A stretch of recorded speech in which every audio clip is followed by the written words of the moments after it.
What? Rockets? Did you say rockets? You're going to use rockets to attack them? Yeah, okay.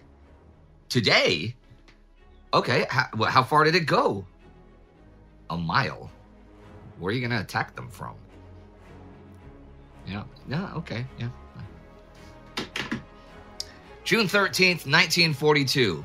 In just a week or two, Adolf Hitler is going to launch a huge summer offensive versus the Soviet Union. But there is one thing he wants to finish off first. Sevastopol must fall.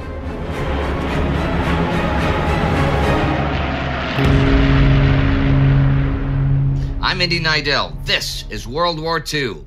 Last week, the Germans renewed their attacks against Sevastopol after a lull of months. A German attack in North Africa cost the Allies 218 tanks in one day and changed the whole dynamic there. Reinhard Heydrich, chief of the German Reich Main Security Office, died of wounds inflicted in an assassination attempt, but the real big news, the very likely game-changing news, was far to the east. The stunning American naval victory at the Battle of Midway, sinking 4 of the 6 carriers of the mighty Kido Butai for a loss of 1 of their own, and costing Japan its vaunted naval air supremacy.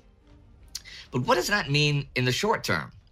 Midway, though a catastrophic defeat, lost Japan not a foot of territory and in no way altered the boundaries of its new empire. They retained their enormous area of conquest, eastern China and Manchuria, the Philippines, French Indochina, British Burma and Malaya, the Dutch East Indies, together with their ally Thailand, and administered it undisturbed by Western Allied interference. Japan's combined fleet commander, Isoroku Yamamoto, is going to be a bit more cautious in future. But in terms of intelligence codes, the cracking of which is what gave the Americans their crucial advantage at Midway, this caution will still not apply. A really careful analysis of the battle does not give away that their radio codes are compromised, nor even does a story in the Chicago Tribune about how breaking the Japanese codes led to the victory at Midway. The Japanese will continue to make the changes in keying and such, but the basic procedure remains very much in use. Their losses do have the immediate effect of preventing any new offensive in the Indian Ocean, which they promised the Germans they'll do. They do still plan, however, to attack overland to take Port Moresby, an operation that was postponed by the Battle of the Coral Sea in early May. Every effort was made to keep the Japanese public from learning of the defeat, but the emperor was told the truth. An attempt was also made to mislead the Germans into thinking Japanese losses were smaller, but the Germans eventually found out what had really happened, in part because the Japanese asked them whether they could purchase and transfer to the Pacific the uncompleted German aircraft carrier Graf Zeppelin. The project to assault New Caledonia was dropped immediately. This week on the 10th, American carrier Wasp and battleship North Carolina, with cruiser and destroyer escorts, go through the Panama Canal to the Pacific Ocean. There are now 4 large U.S. carriers in the Pacific, 2 more than the Japanese have. American forces are busy elsewhere as well. On the 12th, U.S. bombers fly from the Nile Delta and bomb the Ploiești oil fields in Romania. This is Germany's main source of oil. In other Allied Mediterranean action, on the 11th, the Harpoon vigorous convoys set out from Malta. More on that next week. For the main action in that region this week is the continuing Battle of Gazala in northeastern Libya. Last week, we saw the Free French under attack at Bir Hakeim. On the 7th, French artillery and anti-tank guns again stopped the Axis. On the 8th, the Luftwaffe hit with 45 bombers and 54 fighters, followed by infantry, followed by armor attacks. All attacks are repulsed. It's pretty much the same story the 9th, though by then things are kind of desperate for the defenders. I mean, they've been in action for 2 solid weeks. Each time, one of the defensive positions manned by the brave colonial troops from Chad and the Congo was pushed back. Parties from the Légion étrangère would rush forward to fill the gaps. Morale remained remarkably high, for Koenig's men knew that they were on their own, fighting for the honor of France with the eyes of the world on their heroic struggle. Ammunition and supplies were running out, medical facilities were overstretched, and resupply was becoming impossible. With no relief and no new supplies, it was evident to all that the end of the Bir Hakeim box was near. British 8th Army Commander Neil Ritchie decides on the 10th that the defenders will pull out under cover of darkness. But that day, Axis Commander Erwin Rommel comes in and takes personal control of the attack. But even with the heaviest aerial bombardment yet, as the day wears on, he still can't take it. As daylight faded, the guns and mortars began to fire the last of their ammunition, and the colonial infantry and legionnaires fended off desperate, almost fanatical German assaults with hand-to-hand combat. The enemy was closing in for the final push. It was time to go. And go they do. Engineers move up and clear a gap in the minefield for an escape route, and 2 companies get the job of engaging the enemy and preventing him from discovering what's going on. They actually manage to evacuate for a while before Rommel figures out what they're doing, and then by the light of parachute flares, planes and mortars attack the withdrawing enemy. But 2,700 of 3,600 men managed to get away and be picked up by the trucks of the 7th Motor Brigade, the support group of the 7th Armored Division. Their resistance has bought time for 8th Army to get back in order after last week's chaotic fighting. Well, Phase 3 of the battle begins the 11th.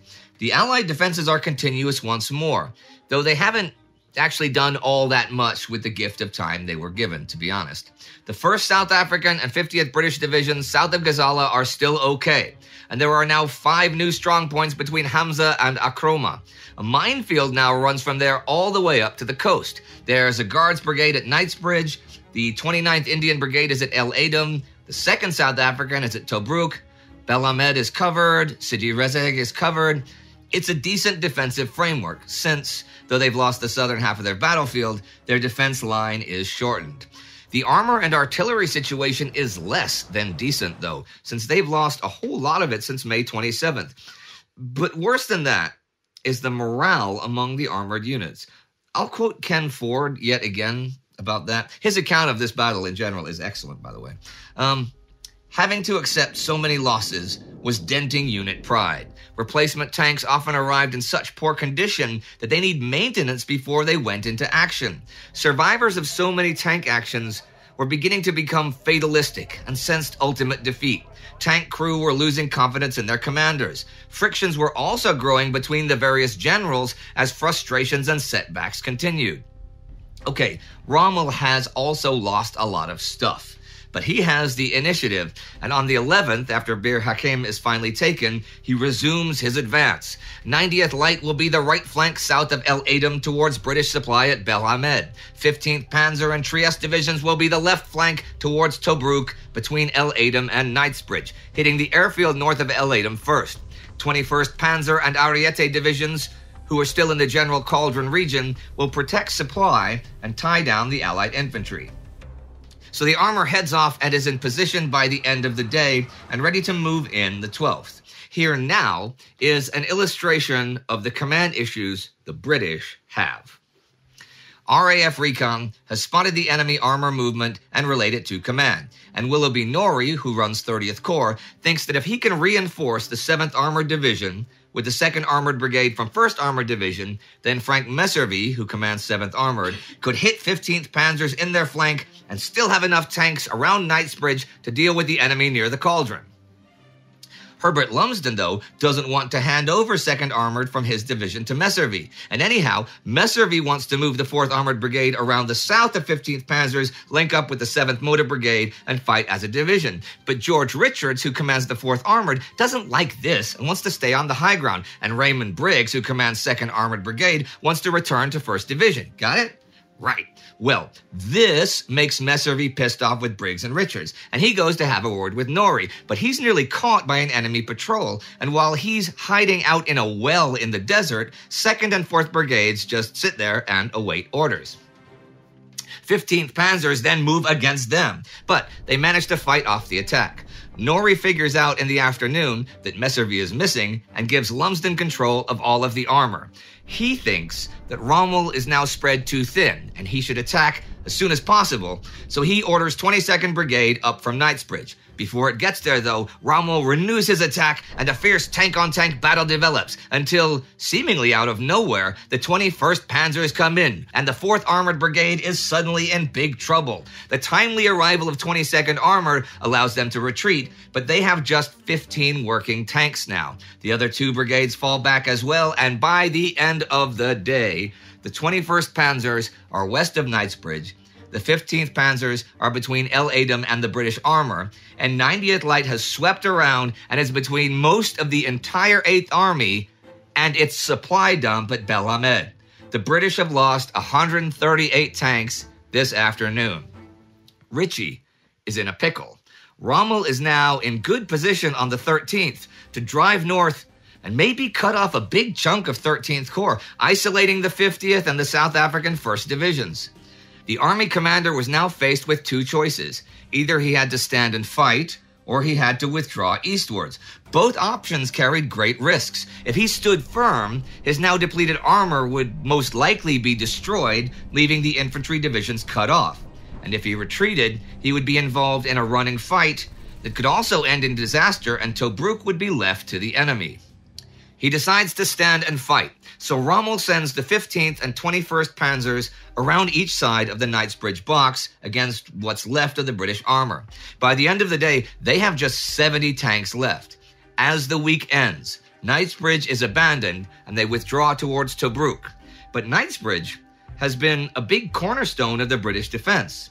The 2 divisions that are now nearly cut off should maybe be withdrawn as well, but where to? Well, that we shall likely see next week. As Ford says, wrapping up his coverage of this week of the battle, all that was left was to try to stave off the Axis advances and to salvage as much from the debacle as possible. 8th Army's strategy was now one of survival. Survival is also the immediate strategy for a lot of people in Eastern Europe. On the 10th, the Times headline in Britain reads, "Mass Butchery in Poland." This is after a speech by Władysław Sikorski IX, in which he details mass murders of the past 12 months. Massacres of tens of thousands of Jews have been carried out this year. People are being starved to death in ghettos. Mass executions are held. This week is also the funeral of Reinhard Heydrich, one of the architects of the Holocaust. That is on the 9th. Heinrich Himmler tells mourners they have a holy obligation to avenge the death and to destroy the enemies of the German nation mercilessly. There are brutal reprisals for the killing of Heydrich, the murders of the populations of Lidice and Leżaki being the most obvious. This is covered in depth, however, in our War Against Humanity subseries, so I will not go into it here.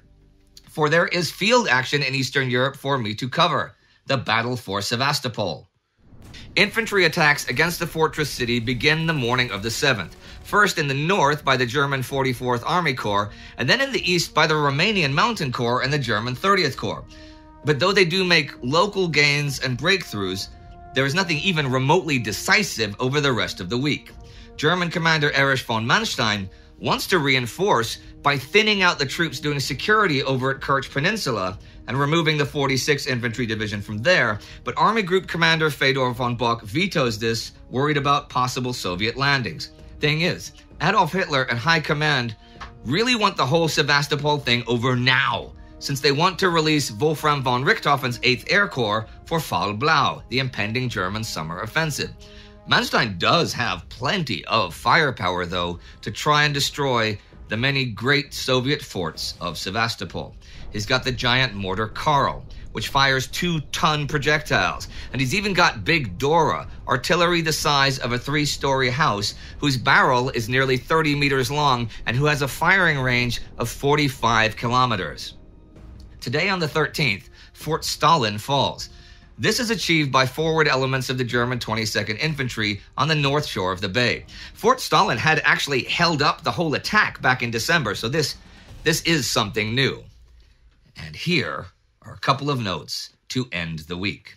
On the 7th, the Greek People's Liberation Army makes its first appearance. This is at Domnista, where Aras Veloukiotis proclaims the beginning of armed resistance versus the Axis powers. And on the 13th, at Peenemünde, German scientists test a 12-ton rocket with a 1-ton warhead. These are planned to one day be eventually launched against Britain, and they have a range of up to 200 miles. That's 320 kilometers. This test today, though, is a failure. The rocket launches okay, but crashes less than a mile away. So it's back to the old drawing board. And the week comes to an end, with the Axis making small gains at Sevastopol, but big ones in North Africa, as they humiliate and smash the 8th Army. Humiliate really is the only word to use here. In the last days of May, Ritchie had a golden opportunity to thoroughly defeat Rommel, and he let it pass by, and had several days this week before the 11th to rethink and consolidate, and that he did not really take advantage of. But the real problems with strategy and tactics are general command confusion and failure to concentrate force. And for all the talk that this time armor and infantry would work together, it hasn't happened, and brigades keep ending up fighting on their own with no support. And so an enemy that was handily outmatched in numbers is winning again and again and again. And now the British Army, that has been kicked off of the European continent 3 times already, and kicked out of Burma and Malaya, is in danger of being kicked back into Egypt and perhaps even beyond.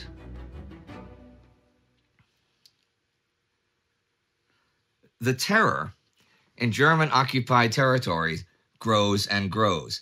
If you'd like to see another leader's sympathetic views specifically on the subject of terror, click here for our Between Two Wars Season 2 episode about Lenin's war on religion.